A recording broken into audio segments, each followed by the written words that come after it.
is the founding member of Singularity University. And please welcome Salim to the stage. Thank you.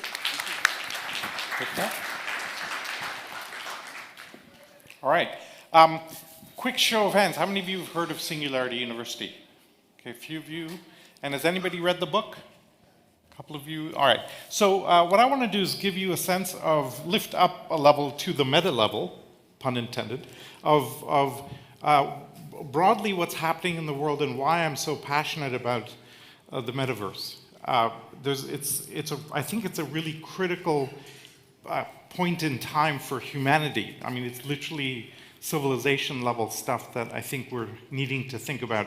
And we have two paths as a future race. We have either a Mad Max path or a Star Trek path. And if you look at the world and the way the politicians are dealing with, they're pointing us straight down Mad Max, right? But we have the opportunity to tilt it, and how do we actually do that? The pandemic was actually a singularity. Every model by which we predicted the world basically broke, and we have to create completely new models going forward. And so that's why we think of it in that way. A bit about my background. As Michael said, I was the head of innovation at Yahoo, ran their incubator, came across a fundamental problem which is driving a lot of our thinking today, which is when you try anything disruptive in a legacy environment, the immune system attacks you, right? And this is why we have such difficulty with disruptive innovation, because all of our organizations, all of our institutions are designed to withstand risk and resist change, right? So we have bankers fighting Bitcoin, we have taxis fighting Uber, and we're fundamentally not progressing civilization quickly enough because of this legacy thinking.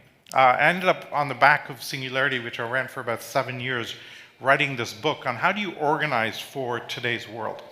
All of our organizations are designed for the 20th century, and you really need to be designed for the 21st century. We looked at the 200 fastest growing unicorns and said, okay, how are they doing it? How is TED scaling so fast using community? How is Uber using staff on demand? Airbnb is leveraging other people's assets. And we came up with a model that we didn't invent. We basically just tagged what was going on. On the right, there are 5 externalities that these organizations use to scale very quickly. And on the left, 5 internal mechanisms to drive culture, manage the control framework, lean startup thinking, decentralized organizations, et cetera, et cetera. Right, so this is the model that emerged. The book is, it's 8 years old now. It looks like it's going to crack into the top 10 best-selling business books ever list once we launch the 2nd edition. When we look at what's happening today, most of these NFT projects are essentially organized around this. The rise of all of these blockchains and metaverse communities is essentially taking a community and adding crypto economics to it. That's a very profound commentary that you can make that much of a difference. Michael Janssen has been guiding me through this world. That's my Bored Ape there. It seems obligatory to have one in some weird way. And we're seeing this incredible rise. So let me step back a level and give you a little bit of context for this. Ray Kurzweil is one of the most leading thinkers in the world. Bill Gates calls him the smartest man alive. He invented the Kurzweil synthesizer, and we have digital music emerging from that. He invented flatbed scanning, optical character recognition, text-to-speech for the blind, etc. And he put this chart together. And it's a graph of Moore's law, going all the way back to 1900, and he finds that we've been doubling computational price performance for over 100 years, way before Gordon Moore made his predictions. The question that he asked when he saw this data is, why is this curve so smooth and so predictable? We've had wars, recessions, ups and downs in the industry. You should expect a very jagged stock market shape. And yet you see this unbelievable steady progression through all sorts of perturbations, and it doesn't make sense. And he spent 10 years researching this, trying to understand why this was happening, came up with a fundamental observation which is now driving most of the technological innovation today, which is when you take a domain, a discipline, an industry area, a product area, a technology, and you power it with information technologies, and it acquires information flow properties, the price performance starts doubling. Right? Most importantly, once that doubling pattern starts, it does not stop. It just keeps going. And that is very hard for us to get our heads around, because it can't keep going. You can't have infinite growth, et cetera, et cetera. And the reason it keeps going is in the the bands that you see there. In computation, we've had multiple technologies, relays, vacuum tubes, transistors, now integrated circuits. And you can think of each one graphed as an S-curve. A technology takes off, gets adoption, accelerates, reaches its upper limits. But if you have an information-based environment, something else always takes over the curve. And we're actually reaching the end of integrated circuits today. The chips are getting very hot down at the surface levels. We're down to a few nanometers of wire thickness. But now we see a bunch of technologies clustered at the edge of that, ready to take it to the next level. 3D chip design, optical computing. Quantum computing is probably the likely candidate. That requires a lot of alcohol to get into, so I won't touch it here. And it led Peter Diamandis to write this book called Abundance. Peter is the main founder of Singularity University and the founder of the X Prize Foundation. And he wrote this book saying, look, if we can actually harness this acceleration and leverage it, we'll soon have an abundance of healthcare, education, clean water, energy in about a decade. And what does that world look like? So that's the foundational basis for this thinking. We now have a dozen technologies that are now operating on this doubling pattern. And this is completely unique in human history. In our history, maybe at one point some technology was accelerating or another, but we've never seen this many move this quickly all at the same time. In neuroscience, for example, the resolution at which you can image the human brain is doubling every year. Right? In drones, we're doubling the price performance of drones every 9 months. So if a drone can carry 200 kilos now, in 9 months, it can carry 400 kilos. And 9 months later, 800 kilos. 9 months later, 1,600 kilos. And it just keeps going. And so when you can layer an application on top of that doubling pattern, the application scales. Now, each technology is doubling on its own. You intersect one or two or three, and you get a whole other multiplier to the equation. And this is why we're seeing such unbelievable change happen so fast. I joined the board of Peter's organization called the X Prize Foundation a few years ago with some rather interesting characters on it. Every board meeting starts with, what did Elon just do? And then we move on to the rest of the business of the day. X Prize is fascinating because it gives large public prizes wherever there are market failures. The most famous being the Ansari Space X Prize. It was a $10 million prize for the first private plane that could go orbital twice within 2 weeks. The winning design is now Virgin Galactic, and the inspiration and collective innovation has now created a $1 trillion space industry that didn't exist before. Right? So what we do at X Prize is find where there are market failures and governments aren't doing enough and create a honeypot with a prize. The most recent you may have heard of is the Elon Musk funded $100 million carbon removal X Prize. There are 20,000 teams that have entered for that prize, the biggest public prize in human history.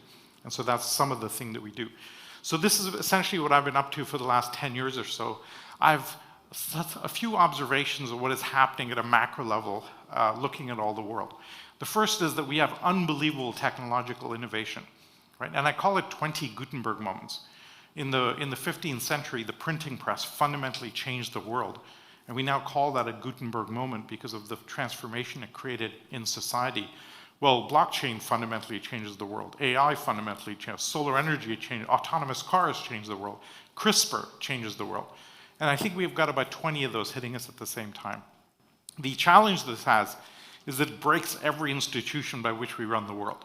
All of our institutions are designed for 18th century, 17th century, etc., and we're not geared up for this. Clearly, our leaders cannot navigate this. Right? You look at the leadership around the world and they have absolutely no clue. And there's some bylaw that you have to be under 25 years old to program the blockchain, right? I don't know where that's written. And we're actually watching civilization transform literally in front of our eyes, going from a kind of a agricultural to information-based to now this incredible new virtual metaverse world. And we're desperately trying to get our heads around this. So let me talk about these two polarities, Mad Max versus Star Trek, and let's talk about that a bit. This is the Mad Max world. These images were created by Michael using an AI engine. We have a huge issue with the world today, which is quoted best by E.O. Wilson, the famous biologist. Our emotions are Paleolithic. We have lizard brains. Our institutions are medieval, and our technology is godlike. right? And the work we have to do as business leaders and social leaders over the next decade or two is desperately find ways of reconciling those three levels. The stress between those three levels is unbelievably intense today and getting worse as the time goes by. And the reason that you hear what happens when you hear about something new, the first time you hear about autonomous cars, people freak out. The first time you hear about AI, people freak out. And the reason is we all have at the back of our brain a little organ called an amygdala. And it's a survival mechanism that we evolved when we were running around on the plains of Africa. If you heard a noise in the bushes, you ran. Why? Because bad news can kill you. Right? Good news doesn't kill you. If you miss a piece of good news, you might miss some fruit that you could eat. If you missed a piece of bad news, you died. So we're actually 10 times more likely to pay attention to bad news than to good news. This is why Fox News does very well in the US, right? If you watch Fox News, you're going to die this week. If you're really lucky, you'll last till next week, but then you're going to die next week, right? We call CNN the crisis news network. When you can track every bank robbery in real time, high definition, streamed to 20 devices, you think the world is going to hell. Then you vote based on that, and you end up with Trump or Brexit or whatever, right? And so this is the tension we need to navigate. Douglas Adams, who wrote Hitchhiker's Guide to the Galaxy, put it incredibly well, that anything in the world when you're born, that's normal. Anything invented when you're young, that's a career. Anything invented after you're 35 years old is just bad. It's just wrong. Can't be good. Right? Talk to any banker about Bitcoin and watch them get hives. Right? They just literally can't process the insanity of what's possible there. And when I talk about institutions, I'm talking about the actual models and mechanisms and the governance structures, the legal systems, the healthcare systems, the intellectual property frameworks. We can't spot a single institution that survives this. Right? Education, our education system is designed to take a young child, train them through their early 20s to be ready for the existing job market. Well, we have no idea what a job looks like in 5 years. What are we teaching them? Capitalism is falling apart today. Monetary systems are breaking because we didn't realize when we created the monetary systems in the 70s that technology was deflationary. And the only tool left to central banks today is to print more money, and that doesn't work. My favorite example of this is marriage. We invented marriage as a social institution about 9,000 years ago. And when that first emerged as an institution, average lifespan 9,000 years ago was 23 years old. So you got married, you had kids, and you died. Marriage is not supposed to last 50, 60 years. My wife calls it state-sanctioned torture. Right? And as we double human lifespan and we're now living longer and longer, how do you evolve the institution to cope with today's world? We worry about the divorce rate, but we're dealing with a structure that just wasn't set up for the world that it is today. And you could apply this across the board. So the real work we have to do is update our institutions. And I think this is where the metaverse becomes really interesting. It gives us a place to experiment with new models of governance, new models of social interaction, etc. And I'm super excited about that. And this is very real in all sorts of ways. So I grew up in India, schooling in university here in Canada, 10 years in Europe, the last 20 years in the US. We're literally destroying the Constitution as we speak in the US. Right? The right to privacy, the Fourth Amendment, has literally disappeared. A fundamental pillar of American society has disappeared because of technology. And there's no public conversation about that. Right? Now, I'm Canadian, we don't expect privacy anyway, but if you're American, this is a pretty bad place to be. We've got major existential risks like climate change. I live in Miami right now for the last few years because we ran the numbers about a decade ago and calculated that in about 25 years or so, Miami's gone. So better enjoy it while it's there, was the basic idea.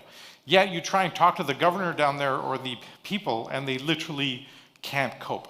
The last governor of Florida went to all the public officials and said, you are not allowed in any public document to use the words climate change, oceans rising, global warming, or sustainability.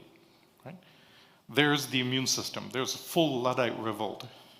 Now you can argue about the data, but to not have the conversation, that's pretty horrible. And that's what's happening in the most risky place in the world and the most susceptible to climate change.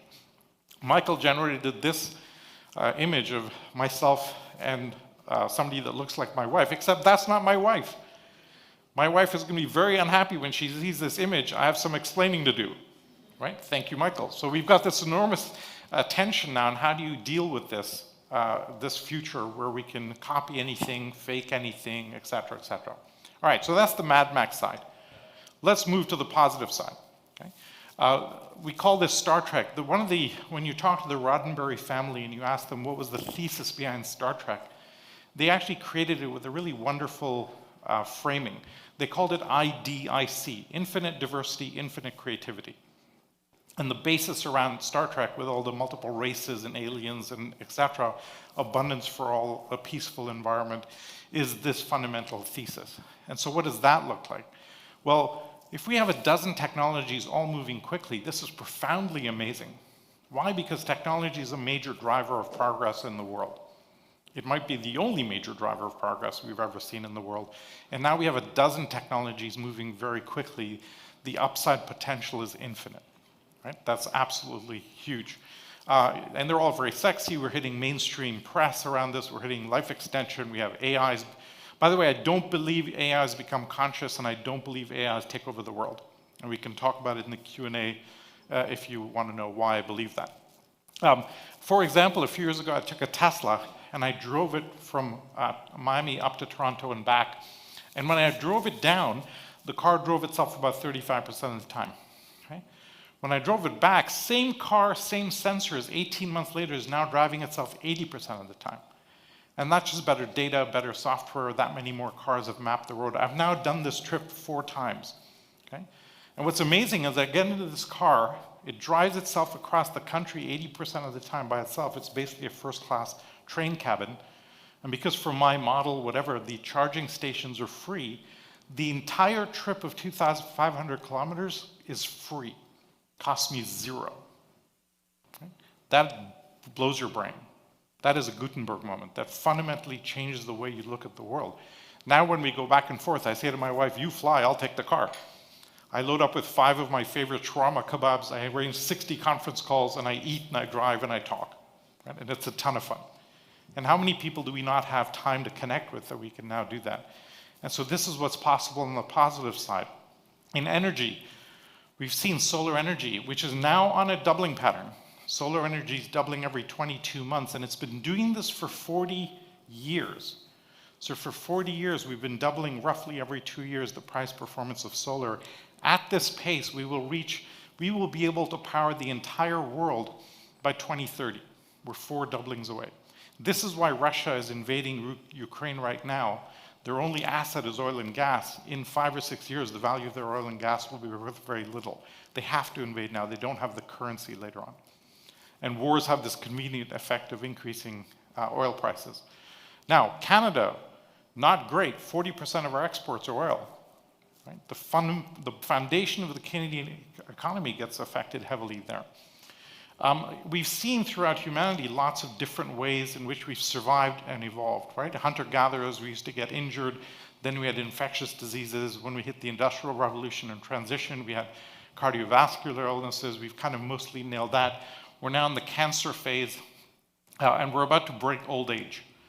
When I mean break old age, we'll talk about that later if you want, but literally we look like we're going to be able to hit what's called escape velocity in aging over time. And so there's incredible good news. The world is actually in an infinitely better place than it's ever been. This is the last 100 years of technological progress. And this is unbelievable. You don't see this in the news anywhere, ever, because it's good news. It doesn't sell, right? And yet unreal maternal mortality, infant mortality, etc. 200 years ago, 94% of humanity lived in extreme poverty, which was $2 a day of $2011 in parity. Today, we're down below 9%. Bill Gates predicts we will eradicate extreme poverty in this decade. Right?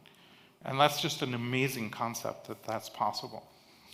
And then you have things like this. This is a company out of Miami that's developed an 8-inch pad to detect breast cancer.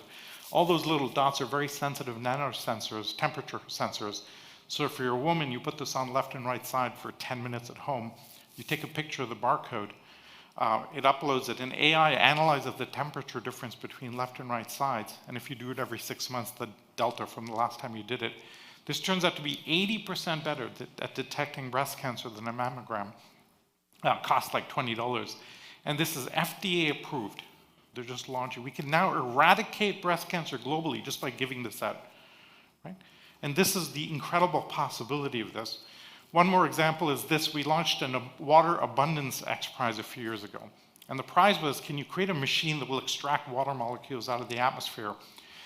And there's systems that do this, but they're very expensive, et cetera. We wanted to do this at scale and incent people to think about it at scale. So the challenge was, you want a machine that can do at least 2,000 liters a day, which is enough for a village or an apartment building, using only renewable energy, at a cost of less than 2 cents a liter. That was the hard part. Right? Because today's systems do it at about 75 cents a liter. It's quite expensive. 2 cents a liter is workable. We typically design prizes to last about 7, 8 years. 2 years into it, a team pops up, says we've done it, we test it, we've awarded this prize. We now have a prototype of a machine that can extract clean water out of the atmosphere anywhere in the world. And you think of the millions of villages on mountains in India and Africa and South America, et cetera, we can now solve the water problem. When you have clean water, you take out half the infectious diseases in the world. Right? So the ripple effects go very, very quickly. So why the metaverse? Why am I so interested in the metaverse? Well, the internet gave us flexibility and massive resource scaling of time and space. Right? We can essentially connect with anybody in the world, and you break the restrictions and the scarcity model. We turn time into an abundant model, we turn space into an abundance model. Right? What the metaverse does, it allows us to give us infinite flexibility of identity. One of the things I've noticed over the years is the most fascinating domain for me in the world is Hollywood. Why? Because every time an actor takes on a new role, they literally live that life. They're literally living that incarnation. Then they take on another role, and they're living that life. Then they take on another role, and they get to experience multiple different lifetime scenarios, experiences in a very short period of time. Causes all sorts of stresses in the real world, but they can do that. We can now do that with the metaverse. As Michael was advising me on sticking through these Discord channels, he said, you know, you can have a different identity in each Discord channel. And it took me a while to get my head around, why would I do that? But then you think about it and you realize, wow, I can explore the world completely differently. In the metaverse, I can have hair. Right? That's kind of interesting. Right? And so there's all sorts of things. The digital world gives you infinite possibility, gives you abundance. We can now experience things that we could never experience before. And as you bring together 5G and the metaverse and the haptic possibilities, we're definitely heading straight to Ready Player One or the Alida type of models, full immersive world. We mentioned in the last panel, SETI, the search for extraterrestrial intelligence. There's been a very old question called the Fermi's paradox. Okay? And it was coined by the physicist Fermi, which is that if you run the calculations, there should be millions of abundant life forms out in the universe. And if that's the case, why haven't we seen them? So is it that we're the only ones there, or that we just haven't seen them, or they haven't gotten to us? Which is it? The science shows us that there's millions of civilizations out there. And we've run a whole bunch of scenarios. Every year we used to have a debate on, are we living in a simulation? Peter and I have this debate on stage quite often, and he believes we are because life is too goddamn interesting right now not to be a simulation. That's his thesis behind it. We could have been living in, 1,000 years ago where every day all we did was plow the fields. But no, we're living right now. This too interesting to be happening. So that's his view of the world. The best hypothesis we've seen about the Fermi's paradox is by a fellow called John Smart. He's a philosopher who proposed what's called the transcension hypothesis. Basically, the civilization, before it can get into space, learns virtual reality and explores inner space. If you can explore inner space, why the hell do you have to go into outer space? It's too hostile, right? So there's some really interesting philosophical discussions to be had. The key point is we get to explore this in a really powerful way. Now, the big question in many people's mind is how close are we to this? And yes, we have this, we're waiting for bandwidth, we're waiting for richer experiences, we need a ton of compute power. Let me give you this sense. How many of you are familiar with the Avatar X Prize? So ANA Airlines, All Nippon Airways funded this prize that we've been running for a few years. The prize was, can you integrate multiple technologies with touch, hearing, sight, to be actually in an avatar in a different place? The hard part there is touch, right? The finals are actually being broadcast next week. So if you're free, I urge you to stream in. It's happening in Long Beach in California. And there's about 15 or 20 teams that will be competing, and we will be awarding the final prize. So by the end of next week, we'll be awarding a prize to a team that actually deliver haptic touch at a distance, along with sight, sound, etc. Right? Now, for training, education, all the other use cases, this is absolutely profound. And think of the fact that all of these technologies are doubling every year in their capability. And yes, it's a bit crude and it's a bit grainy, etc. But the positive implications for medical training, real-life experiences, tourism, different types of experiences, etc., are infinite. And now we're only limited by our imagination. That's the only roadblock, right? So a couple of other thoughts around this. Facebook moving to Meta, I think, was a desperate ploy in trying to save the company from the regulators, et cetera, et cetera. I only hope, Michael and I have been doing a lot of discussion of that, I only hope he actually makes it the metaverse, meaning can you connect different worlds together? If you try and build your own universe, it'll be really, really boring. But if you can connect different worlds, now things become really interesting. Can I take my assets from Decentraland and use them in Sandbox, or use them in another metaverse, etc.? I think of Web3 as the real first internet because we get to own our own assets. Web 2 was a fake one with corporate domination and marketing, and if you post on Facebook, you don't own that content, Facebook does, and now we get to own our own content. And that's going to take some getting used to, but it make sure with the individual is at the center of our universes going forward, not the company, not the platform. And that becomes really interesting. And yes, it's very new, but I think it's absolutely critical. And I want to show you a little video. If I could have some sound on this. Many of you have seen videos like this, but this is the reaction to somebody trying on, what they're watching here is the roller coaster in VR. So here he goes. Go ahead. He gets to the top of the thing, and Holy many of you have had this crap. experience, I think,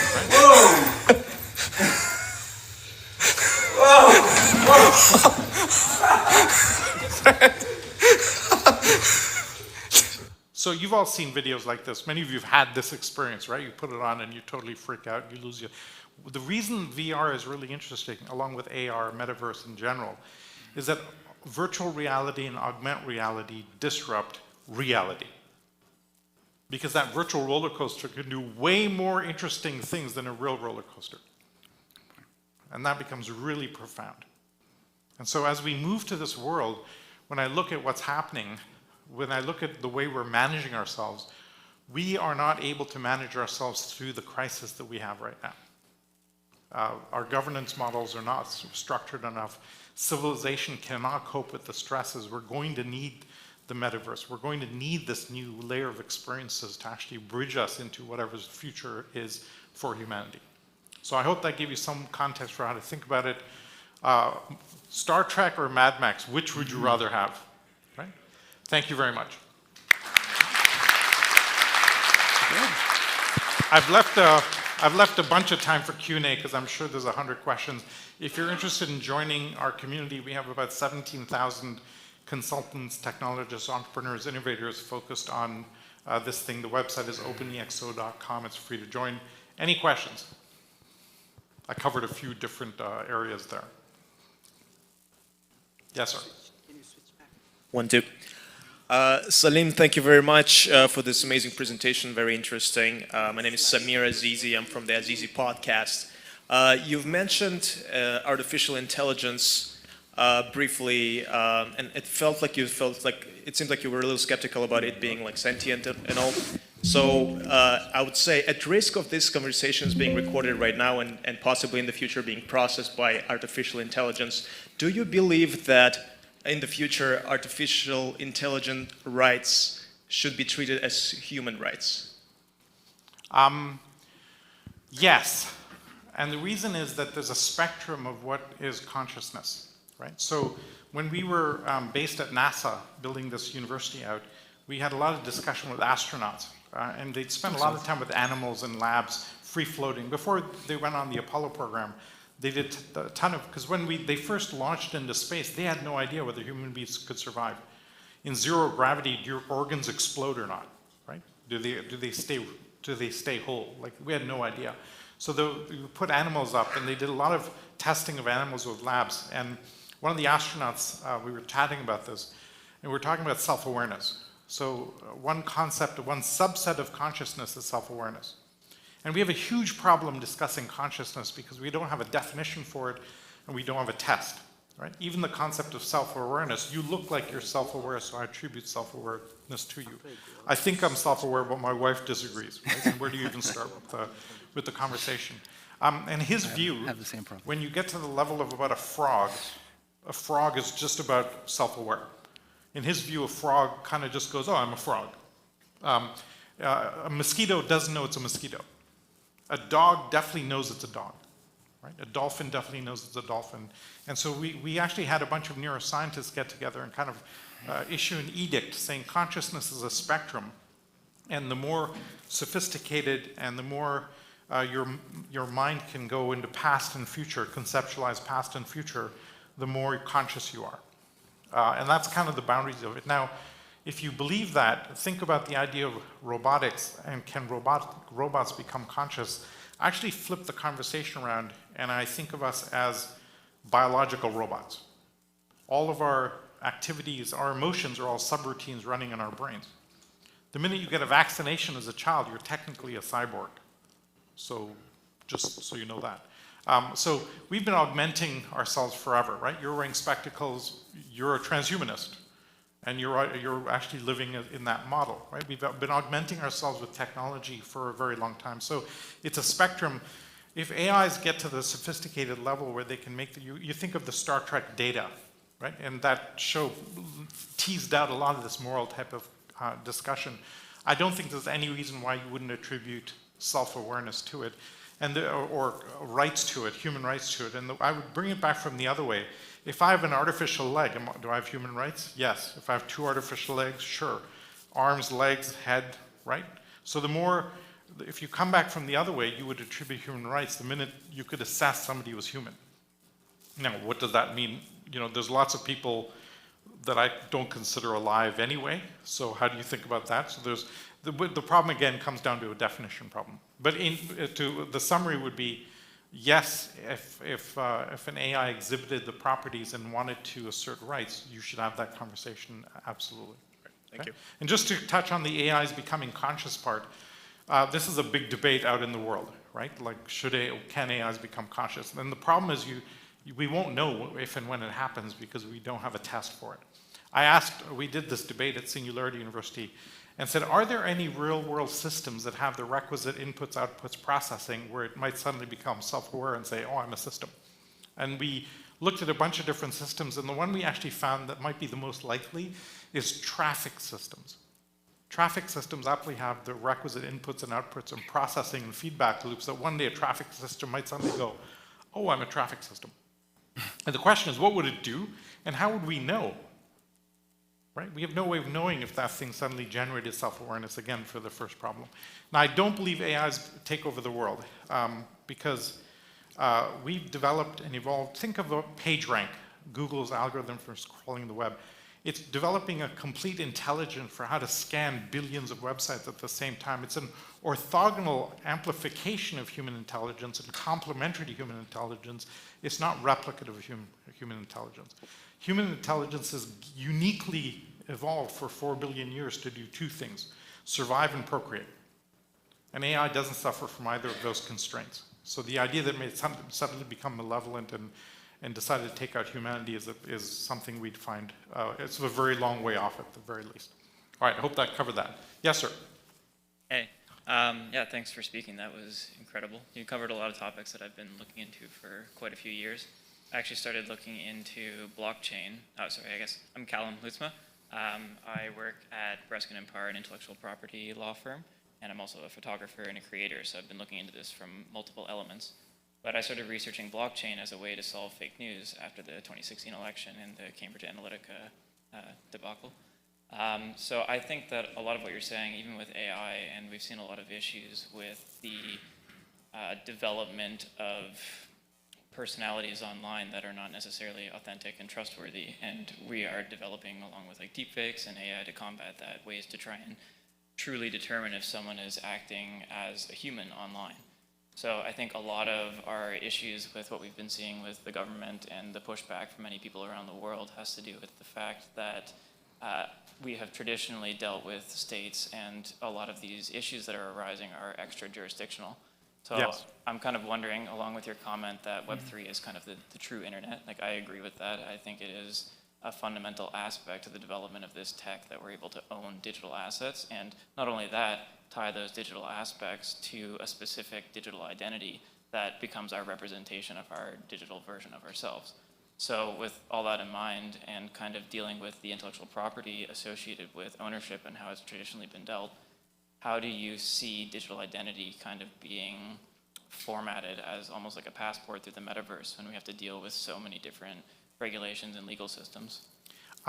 So digital identity, I've been involved in the identity space. There's something called the Internet Identity Workshop that runs every 6 months in Silicon Valley. It's been going for about 20 years. So the heads of identity for eBay and Google and Yahoo and all the companies would get together, and this is where protocols like OAuth emerged to share identity across and credentialing across it. There's an unbelievable opportunity because we used to get stuck. The minute you had a third-party authenticator, which you needed for identity, then you lost security. And so we literally got to a point, and I used to ask this question at the workshop, well, if you have always a third party, which is a weak link, then you can't ever have secure identity. And then the blockchain arrives, right? How many people have heard of the Byzantine generals problem? Can I just see a show of hands? I'm going to take a minute and just describe this because I think it's the fundamental empowerment of the blockchain and why these technologies are so powerful. There's a very old computer science problem called the Byzantine generals problem. It's actually the story of Constantinople in the 15th century. There were 8 generals circling the city trying to coordinate a siege. And they were sending messages around that little network. Who's going to go first? Where should we attack? What time should we go? Who's going to do it? Etc. And they had one problem, which was 1 out of the 8 generals was a traitor and could send the wrong information, blow the operation, lose the element of surprise, etc. In computer science terms, that's become known as the Byzantine generals problem. And the generalized problem is how do you send a secure, trusted, authenticated message over a network when you don't trust the network? Right? Really hard problem. 40 years of computer science PhDs have not been able to solve this problem until the blockchain. And because of the distributed ledger capabilities, etc., when you send a message across the blockchain, you actually don't care about the security of the network because of the encryption models, etc. That is a profound learning and innovation and invention. Okay? Scaling blockchains, etc., is an engineering problem, not an invention problem. Once we've invented decentralized authentication, think of 80% of what any government does is authenticate. Yes, you have a building permit. Yes, you're the right age. Yes, you have a driver's license. We can basically distribute a lot of that now to a blockchain. Land titles, intellectual property, all sorts of things become interesting, including identity. Right? Now, the challenge is flipping from A to B is very hard. And this is where you get this immune system. Hernando de Soto, the famous economist from Peru, tried to put land titles in the Honduras on the blockchain. And they got to step like 8 out of 10. Just about got there. Because he worked out that we could unleash about 10% of global property value just by making things transparent. You could look it up, et cetera, easy to transfer. They got to step 8 out of 10. And then the government realized, wait, if we do this, we're not authoritative of who owns what land. The blockchain is. And then how would you do corruption? And they shut the project down, like instantly. Right? And this is the challenge, right? How do you do this? And so what I think will happen, and we'll start with the metaverse, I think, is you start running these systems and these experiments on the edge, and little by little that will become the mainstream. Okay? Now, we've actually been working on systems to solve this immune system problem, and we've actually done it. We've created a 10-week program that we run inside big companies to hack culture at scale, and we've done the same thing through a nonprofit in the public sector. But doing this at scale globally is an enormous challenge. Okay? But I'm hugely optimistic about federated self-sovereign ID. And I think once that pattern starts, once we agree a protocol and everybody kind of goes, yeah, that's the protocol, we'll be there. So I'm super excited about it. Yeah, thanks. I don't know how much time we have left. We've got about 10 minutes left. Okay? Yeah. This is Mansoor. Again, thank you so much for... Pause for it. Nobody on this side of the room? Oh, yeah, here we go. Okay, go ahead. Thank you so much for taking the time to do this. Big fan of Singularity University. Try to drive MTP concepts in our organization as well at Wave Labs. This question is more on behalf of the audience. Given that you meet people for the X Prize, within the context of Metaverse and if possible 5G, where do you see massive opportunity and little innovation? The conundrum is, for this audience, where should they invest their time, money, efforts in the context of maybe Metaverse today, but broader as well, if you can. So that's a very hard question to answer, right? So I'm going to punt the question in one way, but I'll answer it in another way. Okay? So I'm going to punt the question by saying there's so many complexities around bandwidth availability, sophistication of VR headsets, application environments, use cases, real use cases, etc., that you never know what's going to pop up first, right? This is why in Silicon Valley people have a portfolio investment approach. I think of the startup world as turtle eggs. A turtle will lay 200 eggs on a beach, and maybe only 150 of them hatch, and they're running towards the water, and the birds are eating them, the animals are eating them. Then they get to the water, and the fish are eating them, and only 5 will make it to the bottom, right? And it doesn't matter how smart you are, when you look at that initial egg nest, you have no way of knowing which 5 will get to the bottom. There's too many chaotic things along the way. In the same way, every time you have a huge success like Uber or YouTube or whatever, we think, oh my God, that company was amazing. No, there's about 50 companies trying to do the same thing. It just happened that if you kind of talk to any of these guys in an authentic moment, they'll go, pure luck. Happen to be there in the right place, right time, right relationship, and the thing took off, and I have no idea why. The same thing is going to happen in the metaverse. There's so many different elements at play that we don't know what's going to really take off first. So that's the bad news, right? The good news is, the thing that's magical about this world is the cost of trying is almost zero. About 20 years ago, it cost something like $20 million to build a Silicon Valley software startup. Now that's down to about $5,000. So you can just take multiple cracks at the piñata and you can try a portfolio approach. So if I was going to think about how I would think about this world, I would set up an incubator and bring in 50 teenagers and say, go to town. Younger the better, and if they're older, give them some psychedelics or something so they get their head around it, and let them start experimenting and playing with things. Pick some big problems to go after, right? The Avatar X Prize, if it's won, will give us haptic touch at distance, and that's just unbelievable for changing a part on an airplane, right? Remote surgeries, which are already possible to some extent. I think education, healthcare are 2 obvious domains that are unbelievable. The incredible ability, I think something interesting that could be hugely possible is, can we create a truly hive mind? Right? If you assemble the life experiences of this group in this room, of the hundreds of places we've lived and the different experiences we've had, can we harness that collective intelligence in a more interesting way? That's, I think, the thing that, for me, that would be the killer app.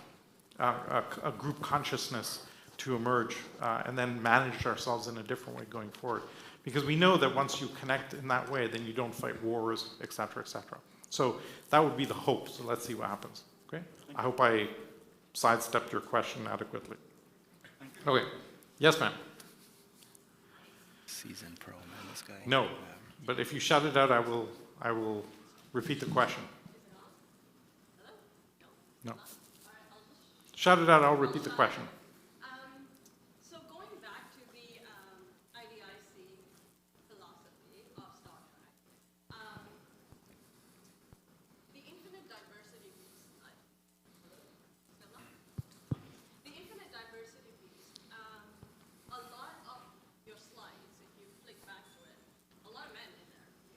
Well, mostly me. I'm sorry, I'm the wrong gender. No. Beautiful men. Okay. But philosophies, ideas, a lot of individuality as opposed to community-based thinking, nurturing thinking. I'm not saying exclusionary, but there are different ways the metaverse is being developed, but primarily with a soul philosophy in mind. You have I've interacted with amazing students based out of AMI in Africa. They just don't have access to compute to even develop AI systems. So there is a huge grotesque imbalance in how these systems are being designed. And that's just AI. There's XR, just the same way seat belts weren't designed for anybody but men of a certain height. A lot of these systems are exclusionary. And so how do you reconcile the beautiful Star Trek version of the metaverse that's been presented here and the realities on the ground of how it's being developed? Okay, so there's about 15 big nuggets in there to go after. Let me touch on a couple of those. First of all, there's one of the things that's happening because of all these technologies, because we're demonetizing, it's essentially democratizing. Okay, so what's happening with all these technologies, they're going through a very steady path of the domain becomes digital, the costs drop to zero, you get an open source community forming, and then you get radical new products and services that disrupt the status quo. Okay? Today, any entrepreneur can enter a legacy domain with no understanding of that domain, leverage new technologies, and totally disrupt it. Okay? Elon may be the best example of that, and I apologize, he's a man, but he just is. Well, whether he's a man or robot is another question, or alien psychopaths having a field day on Earth. Think about how he operates. What he does, he goes into a domain, comes along with 2 or 3 technologies that are growing exponentially, looks out 10 years, where will that technology be on a 10-year doubling pattern, whether it's solar energy, neural links, whatever, and then build a company to intercept that curve over 10 years. That's it. That's what he does. Repeat, rinse, repeat. And he's now the richest man in the world from just doing that. By the way, I've tracked him over the decades, and it was not clear. Just as recently, 4 years ago, the entire car industry said that Tesla would never work, right? So there's enormous upside potential for this. Now, then you ask, okay, is this just a Silicon Valley thing? Is it only available to those types of people, et cetera? Look at Vitalik Buterin, right? 18-year-old middle class gets together with a few other people, boom, Ethereum emerges, and the entire banking world is freaking out. Right? It's inconceivable that a small group of people with really no money could create something that's peaked at, what, $500 billion in market cap, right? So that's possible today. I'll go to the other end of the spectrum. One of my favorite examples is a fishing village in Vietnam where once a month a big ship used to come to deliver diesel fuel for their fishing boats for this fishing village. At some point, the ship stops coming. And so they literally have no fuel for their fishing boats. So they buy a solar panel, they look up on the internet how to connect it to a propeller, find the right capacitors, et cetera, and invent a solar-powered boat. And so you have cutting-edge innovation using disruptive technology happening at the edge of the world, right? Things get really interesting. I'll give you one last example, which is the Vega, V-E-G-A. It's an electric car. It's the 3rd fastest electric car in the world, 900 horsepower. It's being designed and engineered and built in Sri Lanka, that hotbed of automotive innovation, okay? I mean, I'm sorry, but if you can build the world's 3rd fastest car in Sri Lanka, you can do anything anywhere. So today we have the opportunity and the access for my smartphone as a supercomputer to do pretty much, it's really now just mindset. What mindset do you have? Are you willing to really go for it, right? And what Elon has shown is to just go for it. Let me give you a quick example, and I apologize to use him, he's just so much in the public consciousness right now, it drives everybody crazy. He was trying to do the Hyperloop, right? 4,000 miles an hour, he wanted to go from LA to San Francisco in 20 minutes. So I'm chatting with him about this, and I said, Elon, I have a degree in theoretical physics. If you accelerate a human being from 0 to 4,000 miles an hour and then decelerate them back to 0 in 20 minutes, you're probably going to kill them. And his response was, yeah, it's an issue, right? So just think about that. In this case, I'm the guy going, wait, you can't do that. right? You become very French and you go, no, no, pas possible. And I would have stopped, most of us would stop the project. And he's like, yeah, that's a speed bump, we have to overcome that speed bump. What he's doing is acting as an example now to hundreds and thousands of millions of entrepreneurs to say, if you run into a problem, just just keep beating on it till you solve it. I can't tell you the number of conversations I had at NASA with NASA executives saying there's no way he will ever succeed in creating a reusable rocket. There's just no way. Okay? The entirety of NASA, in fact, the astronaut Neil Armstrong did a public press conference and said the government should stop him from doing this. That's how tough it is to break through. So there's this unbelievable opportunity, and so I would say that the opportunity exists for anyone, by anyone, anywhere in the world today. They may not have the mindset for it, they may not have the education for it, but we're solving that pretty quickly as time goes by.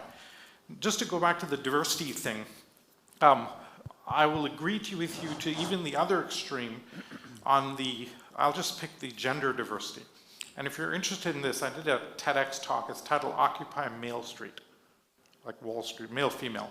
And I make the point there that we run the world today on a set of very male archetypal institutions. Top-down pyramid, hierarchical, military style with Judeo-Christian religions, the military-industrial complex, the corporation. We've organized ourselves in a very hierarchical, structured way, which is great for scarcity.